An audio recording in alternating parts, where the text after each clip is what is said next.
Well, hello YouTube, it's me, Fortmaster, and welcome back to another reaction, but this time, it's not with Markiplier. I actually I remembered something that, I like to watch, and that I could do a reaction to, and it's game theory. I don't know why I never thought of this before. I mean, I love game theory stuff. I've watched them consistently all the way back. God, how far back was that? Oh, I got looked at. The very first game theory I ever watched was when Matt tried figuring out what gender the Pyro from TF2 was. And I need to figure, when was that? 2013. It's almost, actually, yeah, that's almost 10 years, 9 years ago. Wow. Okay, well, literally right after I finished recording the last reaction with, for Markiplier's They Cut This, which was a cut segment from YouTube's Game On, I saw this in my subscription feed. And so basically, if you don't know, Poppy Playtime released their teaser for their third chapter, what was it, a week ago? Evidently, there was enough in that, what was it, not even a minute-long teaser to make an 18-minute-long theory. So we're going to see what Matpat has to say now, don't we? There is nothing more gratifying to my soul than being the reason for a theorist's smile. Cabbage, be the one that inspires creativity and critical thinking. Apple. That is why it is with enormous pleasure that I am announcing a new theory. A theory based on the Poppy Playtime Chapter 3 teaser trailer. Because while this trailer may seem vague and unspecific, it reveals even more of the horrific experiments that went on inside Playtime Co. May this theory terrify and disturb every theorist that chooses to click. I'm pretty sure it will.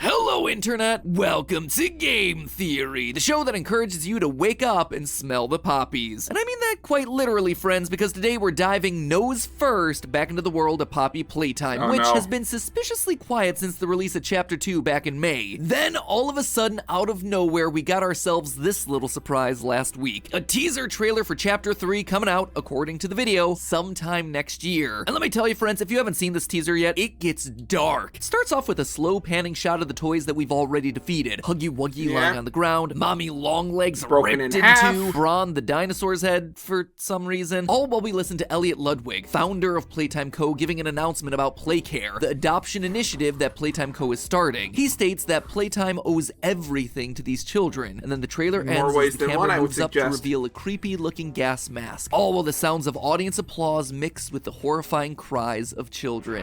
Can I just pause here and say that gas mask, for some reason, it being in these bright fluorescent colors make it even more creepy than a normal gas mask, which, me personally, I don't actually find that creepy at all. I know, with my, love of, history and, with the World Wars, I know that when these were needed, it was terrible, but they don't freak me out.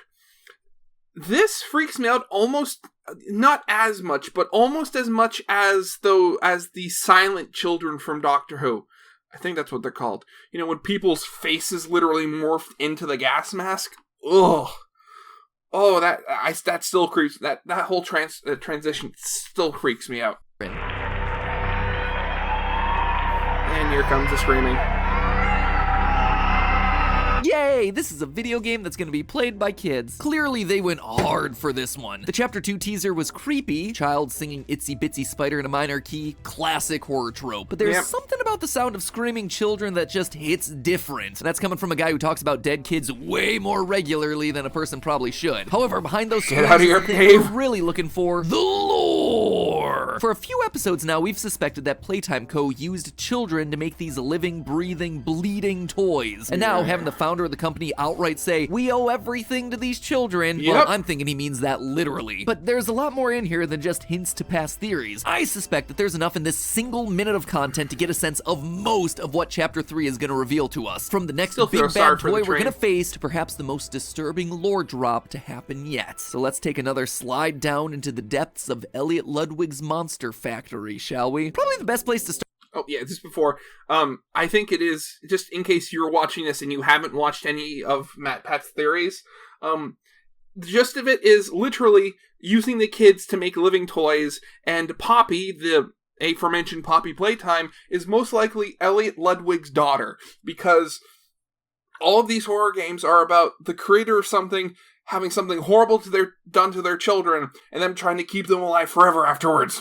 Start off is by addressing the severed dinosaur head in the room. In my live reaction to the teaser over on GT Live, where you'll notice I'm wearing some stellar new theory wear, by the way. Link for that's down below this video if you're interested in that nice long-sleeved t-shirt. Or, you know, maybe an awesome new futuristic backpack or shoulder bag right in time for the new school year. I had Let me the tell money. you, they're the perfect size for any killer toys you might want to cram in there. Or, you know, maybe just a pack of our new clickbait green playing cards. I promise they won't come to Clickbait. life and chase you through the ventilation system. Anyway, where was I again? Yeah. Sorry, Good luck merch with me push fitting got in me all there. confused. Oh yeah, in my reaction, seeing Braun the dinosaur here immediately set off some theory alarms. Is that the dinosaur? What is that? Braun the dinosaur? His appearance here seems very intentional. The trailer begins by panning up from the remains of our first two bosses, and then we land on him, implying that he then is going to be our Chapter 3 big bad. This feels especially true when you consider that the rest of the less important characters from past chapters like Pugapillar and Bunzo appear behind the gas mask at the end of the Yeah. trailer. If we're to believe this motif that they're setting up here, right, it seems to be indicating that Chapter 1 boss, Huggy, Chapter 2, Poppy, Chapter 3 then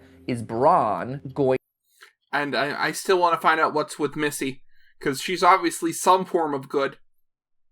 I don't know how, but I hope there's at least some good characters in this game. to be the boss, or kind of like the big bad of Chapter 3. It's also worth pointing out that the gas mask at the end of the teaser is red and yellow, exactly like Braun the dinosaur's color palette. And also blue, no like other it- toy we've been introduced to at this point like his matches nails. that coloring, so it does seem like an odd coincidence. Like, again, it's purposefully trying to hint at Braun's importance in this upcoming chapter. And then you have yourself the cardboard cutouts. Throughout Oh, chapter wait a 2, second. you find these I also just thought of something. Going back to the whole World War II thing I was talking about. So, mustard gas and all that other stuff was oftentimes heavier than air, so it would sink. Him being a brontosaurus, long neck, head up high, maybe that would mean that he would be able to walk around the rooms waiting for the children to succumb to whatever gas without him succumbing himself, since his head is so much higher up and not in danger of breathing in any of the poisonous fumes. cardboard cutouts of the various characters from Playtime Co. scattered throughout the map. If you push the buttons multiple times, they say various phrases, some of them harmless, Do you want to play with PJ? some of them No. disturbing, You need to get out of here. Just kidding! Go Right. have fun! and if you keep on pressing, most of them end up as a glitchy mess. Now, I gotta be honest, when I first saw these things, I really wanted to do a theory just on these cardboard cutouts, expecting there to be some sort of hidden lore inside the glitchy audio. Like, it is the perfect place to hide lore. The perfect place to hide some lore. Mob games, wink wink, nudge nudge. I tried pitch shifting, reversing the audio, spectrograms, basically everything I could think of. You know what I got? Nothing. Maybe there'll be something that happens in Chapter 3. Who knows, mob games? But that doesn't necessarily mean that they were totally useless, because Braun does actually give us some interesting information. By pressing his cutout button once, we get a setup for a joke. What do you call a dino with one eye? And then pressing it again, we get the punchline. Do you think he saw us? Slow clap there, Braun. Slow clap. That is the type of humor that's kept me alive on YouTube for the past decade. However, keep pressing the button and you get this. What do you call the scariest dinosaur?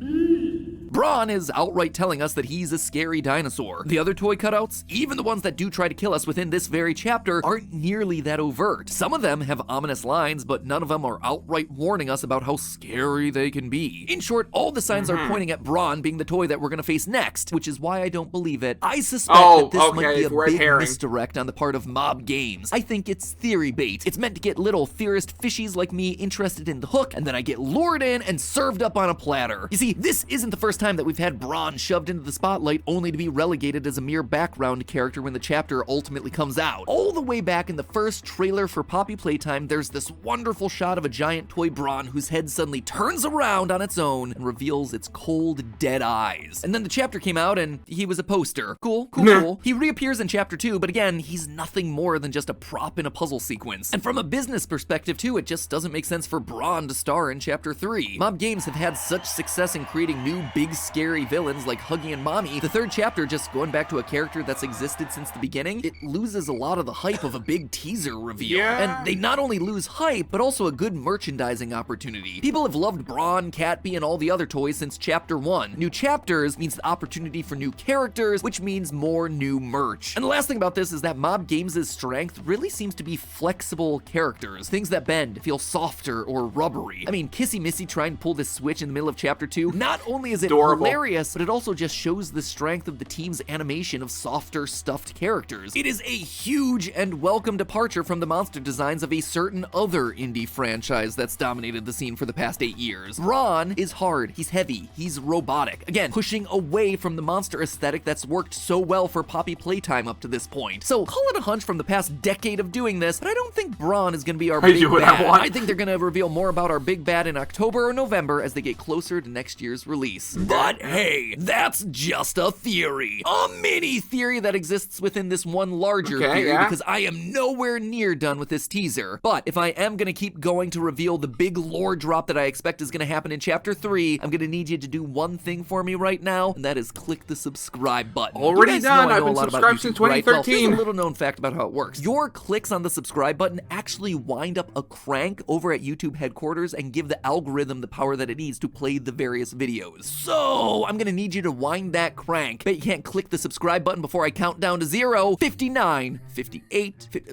Okay, obviously it was a joke. Thank you for the sub. YouTube is all powered up. Let's get back to the video, shall we? Well, it would certainly be cool to be able to figure out the next monster that we're going up against in chapter 3. Considering they all seem to die by the end of the chapter anyway, the more intriguing part is the underlying lore about Playtime Co. and the experiments that they've been running. We got a lot of hints throughout chapter 2 that the company was trying to revive dead rats using gel made from poppy flowers, and that now they were looking for quote-unquote larger subjects, aka children. We also saw paperwork where members of the staff were rating children's physical abilities in order to best pair them with the appropriate toy. Enter the setting for this newest chapter, Playcare. As the teaser says, I announce Playcare, our very own on-site orphanage.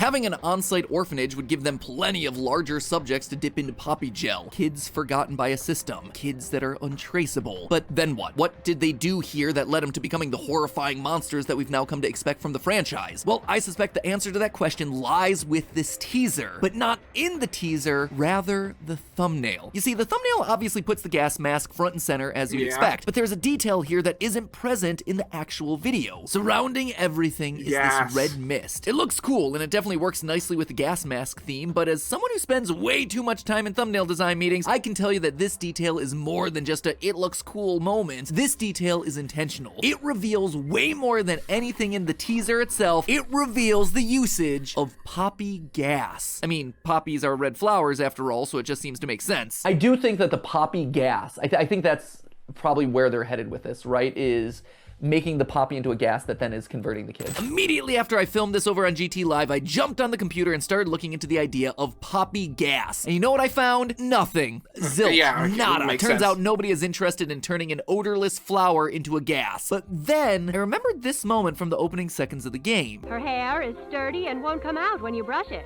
and smells just like a poppy flower. Her hair smells like poppy flower, but poppies aren't supposed to have a smell, right? Well, they don't unless you're talking about a specific type of poppy, opium poppies. This is actually something that I casually tossed out there in our first ever theory on Poppy That's why they were Playtime. so popular. The dolls were literally getting children addicted to drugs.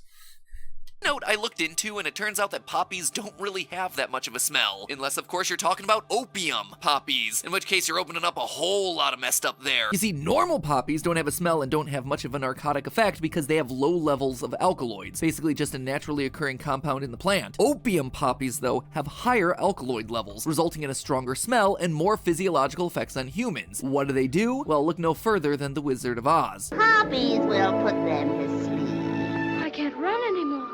I'm so sleepy. You can't rest now, we're nearly there. Opium has been used throughout history as a painkiller and sleep inducer thanks to some of the chemicals found within it, namely morphine and codeine, drugs that you might be familiar with because they're still used today as painkillers. Now, obviously, there are more and more regulations on using opiates like these for medical purposes. Thing is, I didn't know like you could use that stuff to make morphine. I mean, a lot of medicines are from natural sources. I guess you just have to find out from where.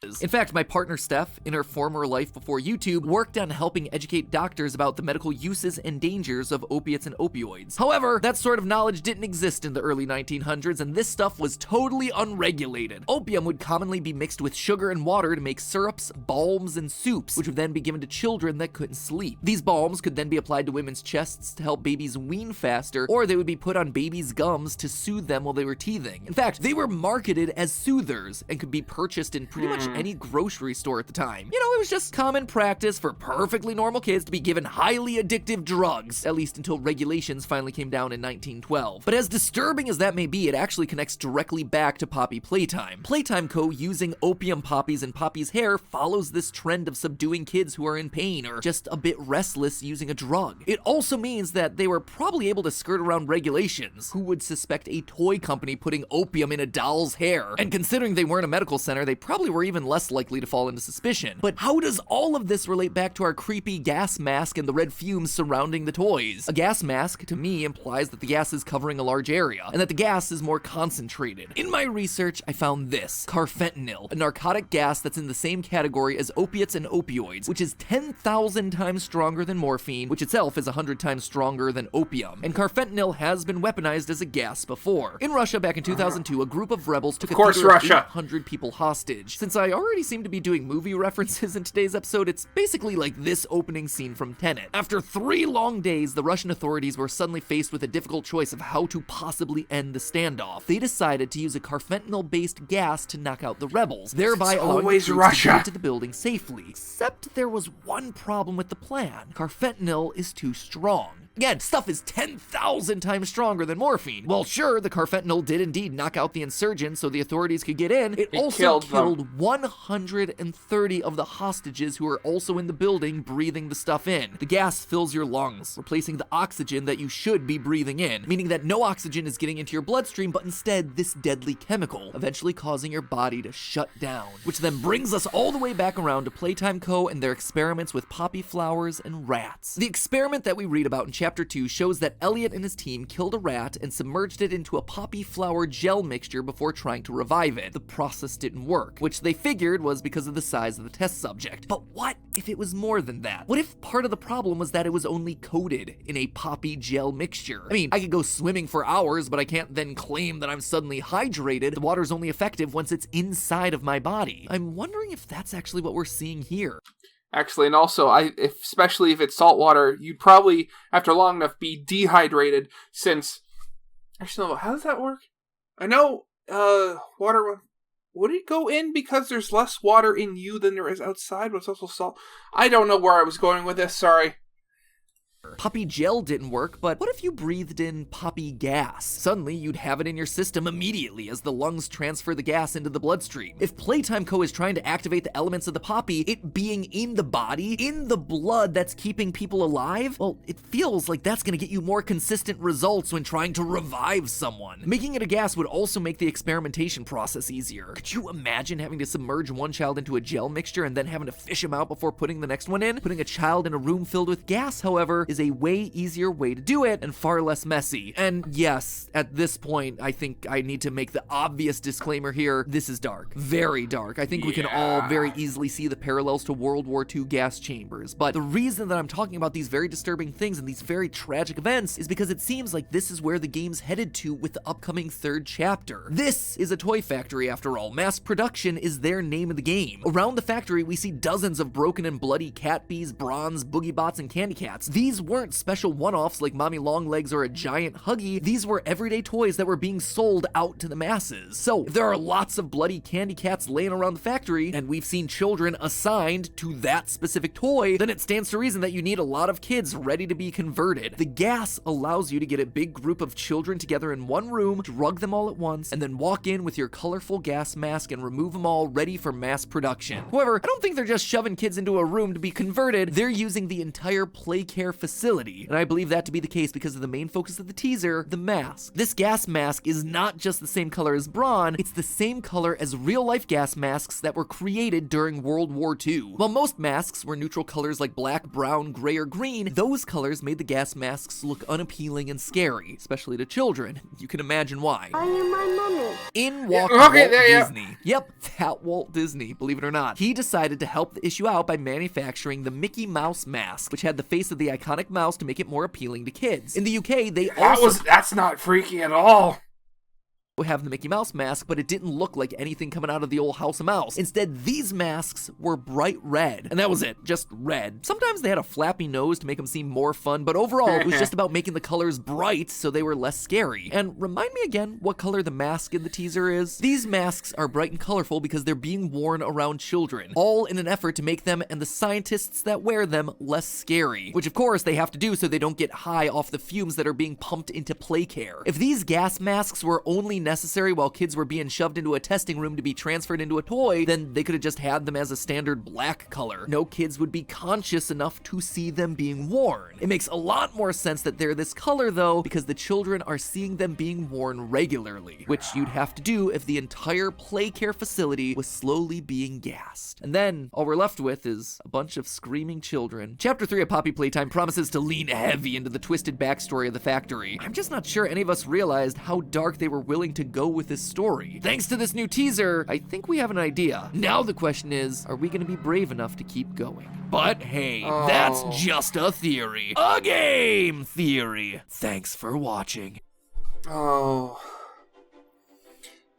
This is the reason I haven't actually played a lot of horror games. I can watch people just fine. And obviously if there's like a jump scare, I get scared. But stuff like this, the lore, putting stuff together, it intrigues me so much. So I have to kind of do it precariously through other people like Matpat and Super Horror Bro, and 8-Bit Ryan when they do theory stuff, because it's been a while since they do theories. But yeah, I actually do hope that they kind of go this route.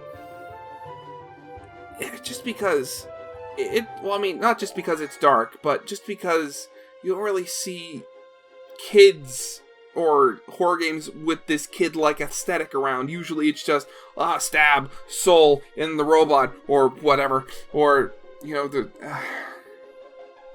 it's dark. And I'm gonna enjoy watching people play it, or who knows, maybe I'll work up the courage and play it myself. Yeah, and that will be it for now. So, I hope you guys liked. If you did, leave a like, subscribe if you have not, and I'll see you guys next time. Goodbye.